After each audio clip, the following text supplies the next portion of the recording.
Okay, so really quickly, I'm going to go over a one sample z interval for p.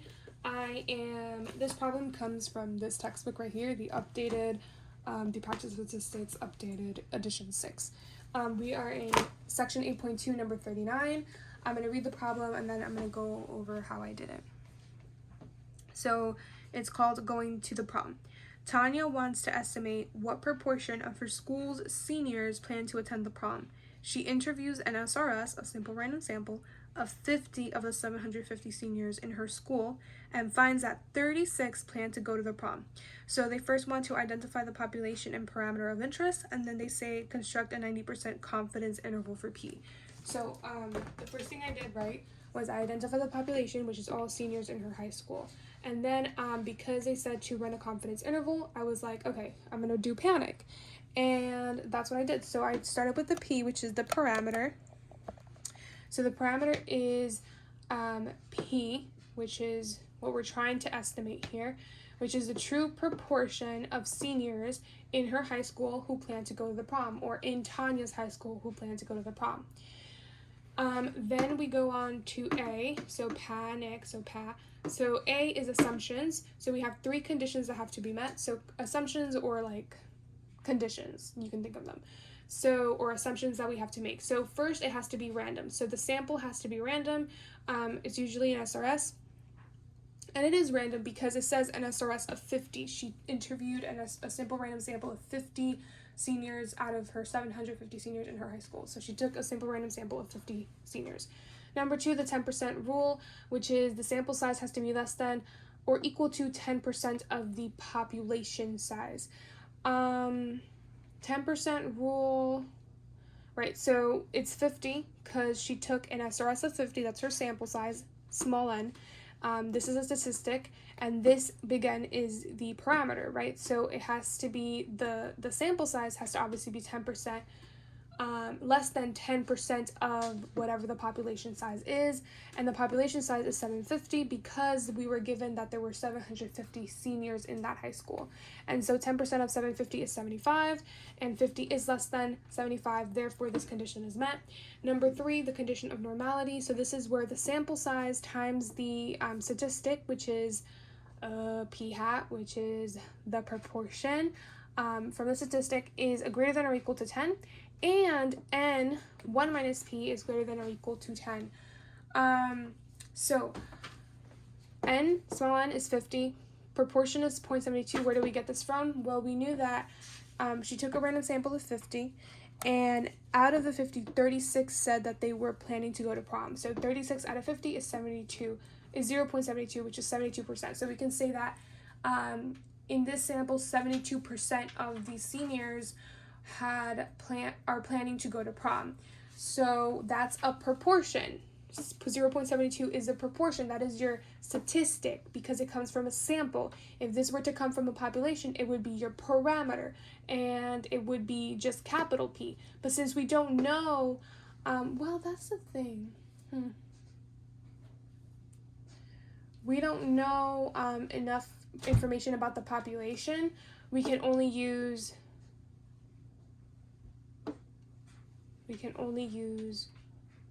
but we do know that there's 750 high school seniors. I don't have to check on that.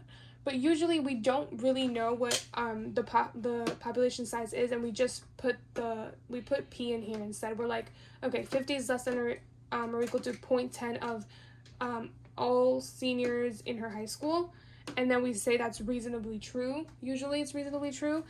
So usually we don't have that 750, and so this would make sense where we would have to use a statistic to estimate the actual proportion, the true proportion of seniors, because we don't have enough information about the population in order to actually find the true proportion of seniors in her high school who plan to go to the prom. Which is actually true, which makes sense because we didn't survey all seniors. We only took 50 of them. So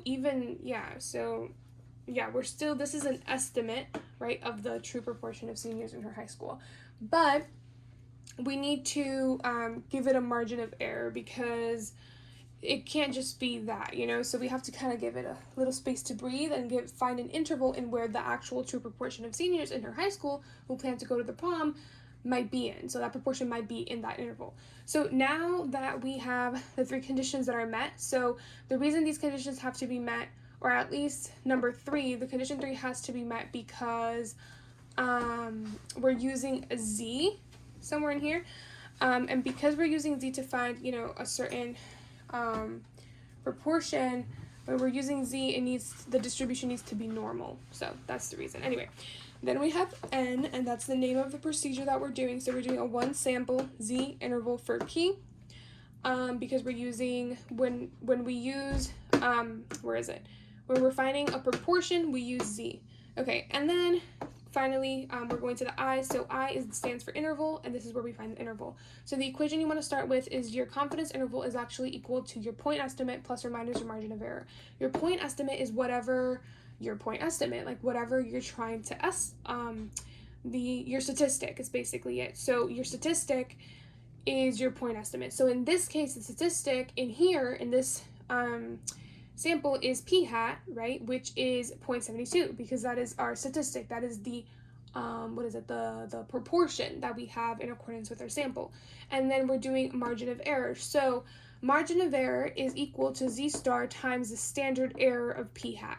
So standard error of p hat, again, because this is a sample, so we're only taking the standard error. If it were to be a population, we would call it standard deviation, but because it's a sample, we're calling it standard error. It's the same thing, but like different names because we need to differentiate between populations and sample. So z star is what we know as a critical value. Now z star is equal to inverse norm. This is a function in your calculator. We'll get to that in a second. And then in parentheses 1 minus CL divided by 2. CL stands for confidence level. Now, where do we get a confidence level? Well, they said to, what did they say? They said a 90% confidence interval, and so your 90% is your confidence level. So it would be 0.90. So that's where we got 0.90 here. And it's basically,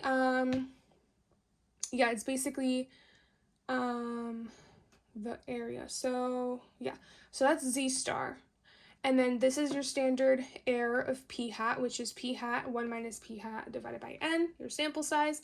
So again, p hat is 0.72. You do inverse norm 1 minus 0.90 divided by 2. You get 1.65. Let me show you in your calculator how you do that. So you go, I'm pretty sure you can't even see, but you go to, I'm pretty sure it's second, and then vars. And then you should click on 3, right? And that's inverse norm. Click on that. And then just do parenthesis and then do 1 minus your confidence level, which in this case is 90%. So that means it's 0.90. And then divide by 2 and then close parenthesis. And it should give you negative 1.6448, blah, blah, blah. Just round it to 2 decimal places, 1.65, and don't consider the negative. So like disregard the negative because yeah, just disregard it. Don't ever take negatives when it comes to z stars. Just take the absolute value of it, because z star is basically the probability. It's too complicated. It's just trust me, just take the absolute value of it. So it's going to be 1.65, and then this is the standard error of p hat, so 0.72, 1 minus 0.72 divided by 50, you get this big number here, and then you multiply these two numbers, you get 0.72 plus or minus this number, and so I would do 0.72 plus this number, I get 0.8248, and then I do 0.72 minus this number, and I get negative 0.652. Now, to conclude, oh my god, you couldn't even see. I'm so sorry. 1.65, this is the answer that we got. Rounded it to 2 decimal places. This becomes this. Multiply these two numbers together, get that number. Add this number to this, you get this. And then subtract this number. So subtract this number from this number, and you get this. This is your confidence interval. So now, to conclude, what does this confidence interval mean? So the conclusion, C, so panic, right? We are 90% confident, that's your confidence level, that the true proportion, so now this is your parameter. We are 90% confident that the true proportion of seniors in her high school, or in Tanya's high school, who plan to go to the prom lies within the interval of that. So you're not going to see it. It's kind of blurry, but lies within this interval. So the true proportion of seniors in Tanya's high school who plan to go to the prom lies within this interval. Well, we're 90% confident that it lies within this interval. And yeah, so that is one sample Z interval for P. Hopefully you got all of that. And then I'm probably... Can I move this thing and just show you how I do it on my computer? Oh, yeah, I can. Okay. So, hold on. I have a Deep Notes notebook where if you don't have the function in your calculator, which I'm pretty sure everybody has at least this one. I think it's when we get to like what do you call them? T intervals. We don't have that function in a TI-83. So I just made up my own function using Python. So give me 1 second and I'll show you what that looks like. Any day now. Any day now. Okay.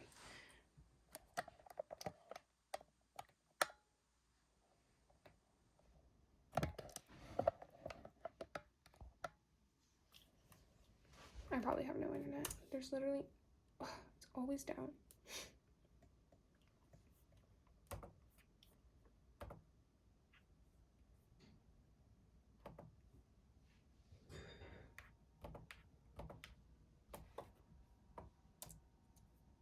Oh, now you want to work. Okay, so let's see. I have a T star 1 sample T interval, but I need a Z star. Scrablin, reg, cutting classes, chi-square, or chi-square, private. I don't have private stuff. T-test and confidence. T, I only have T, so we're gonna have to make one for Z. I'm pretty sure I have it somewhere here. Hold on.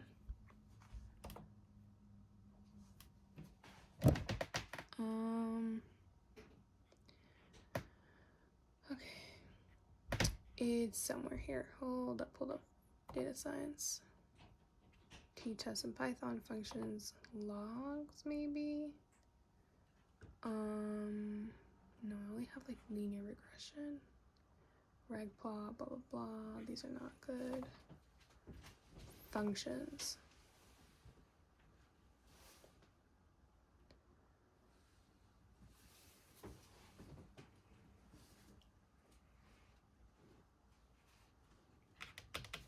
Any data. Okay, so here we go. Hold on, is this it? Z-score? That's not Z-score. Find the critical value, find the confidence interval with a true slope of linear regression line. That's not what I want. Maybe it's normal CDF. Z-score version 2. No, that's not it. Let's see. No, that's not it either. Let's see if I have it somewhere here. I don't think I ever did. Hold on, day 200. Inverse norm, 1 minus proportion. Here it is, I think. Day 201. With 3 condition of different checking confidence interval for a proportion. Is normal. Large counts condition.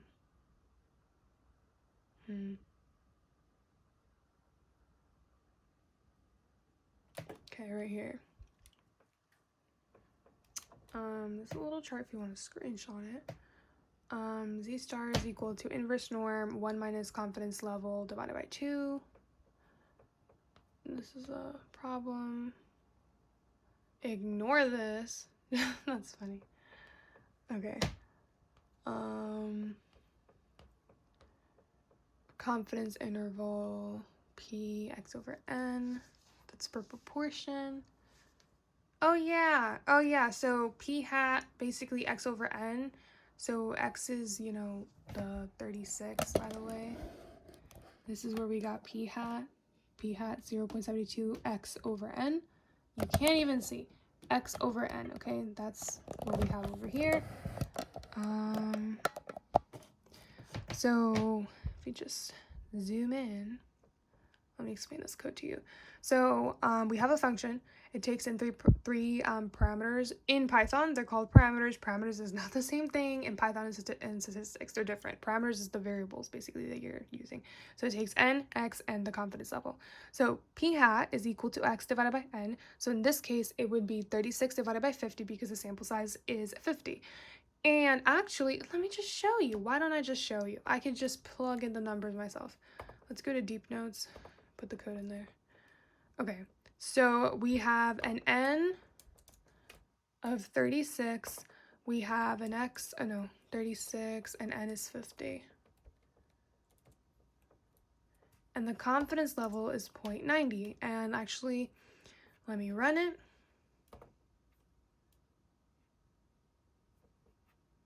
It's going to take a second.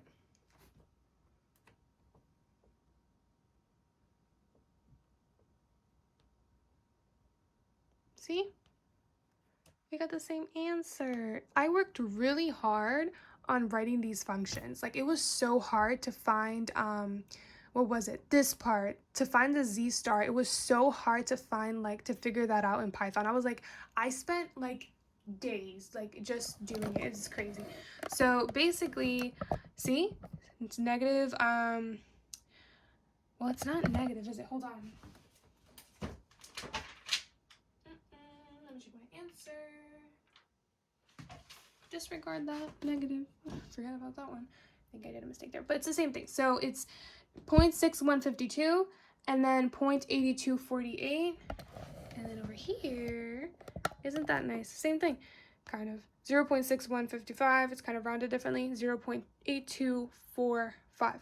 So same thing. So the way I got that, right, let's start from the beginning.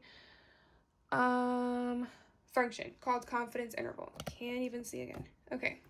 So again, p hat x over n, 36 divided by 50, you get 0.72. Standard error of p hat. So I did the math dot square root and then I put the equation in, right? So p hat times 1 minus p hat divided by n, whatever. And I rounded that to 4.